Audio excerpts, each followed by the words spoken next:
Hello and welcome to week 2 of our poetry mini course. This week we will be looking at image, another very important element of poetry.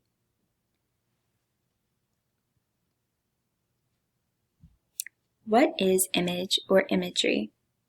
Simply put, imagery is when a poet uses vivid descriptions in a poem that appeal to the five senses. Poets use imagery to create pictures or images in the mind of the reader.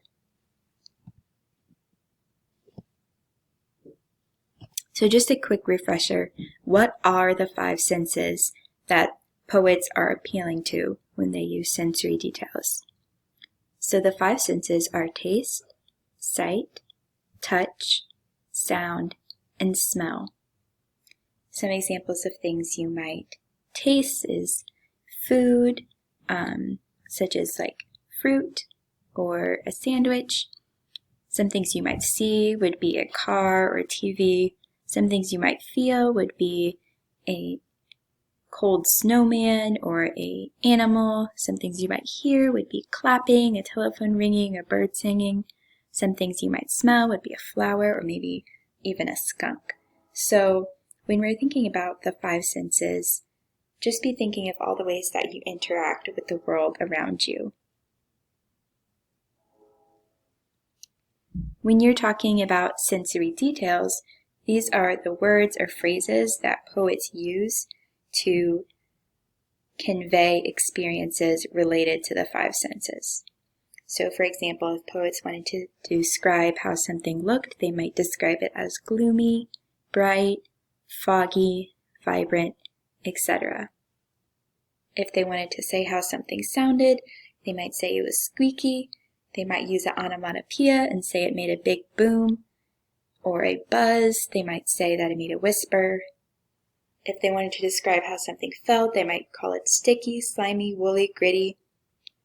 If they wanted to talk about how something tasted, they might talk about it being really juicy, sweet, maybe spicy, or even bitter. And then finally, if they wanted to talk about how something smelled, they might describe it as rotten, pungent, stinky, or etc. So these are all excellent adjectives that you can use as sensory details in poetry. So how do you write a sensory poem? We're actually going to have an activity at the end of this lesson where you're going to write your own sensory poem. So before we do that, however, I would like you to use this graphic organizer to plan your writing. So if you could go ahead and pull out a piece of paper and draw this graphic organizer out. So in the middle, you're going to have your topic, whatever that is, and then branching off, you're going to have the five senses. So looks like, sounds like, smells like, tastes like, and feels like. All right, how to write a sensory poem. One really fun way to write a sensory poem is to write a sensory poem about something that you can't necessarily see, touch, or feel, because that really challenges you as a poet to use imagery to really make your reader experience what you're experiencing. So for example, emotions. That isn't necessarily something that you can hear, smell, taste, or see. However, you can still imagine what it would be like to hear, smell, taste, see, or feel this emotion. So this is the template we are going to be using to write our sensory poem. I'm going to have you choose your own emotion that you would like to write about and go ahead and place it in the middle of your graphic organizer as the topic. Then, branching out from those areas, you can go ahead and jot down some ideas about what you think that emotion might look like, sound like, smell like, feel like, or taste like. For example, say your emotion was tired. You might think your emotion sounds like yawning. Maybe it feels like falling asleep. Maybe it looks like baggy eyes. So just don't be afraid to use your imagination with this. All right, so go ahead and copy down this template along with your graphic organizer. Feel free to pause this video, and then we're going to move on and I will show you my example for this activity. So here is the sensory poem that I wrote using all the 5 senses and to describe an emotion. So here is my example. It is about the emotion of feeling tired. So to me, tired is gray. It sounds like yawning. It smells like morning breath.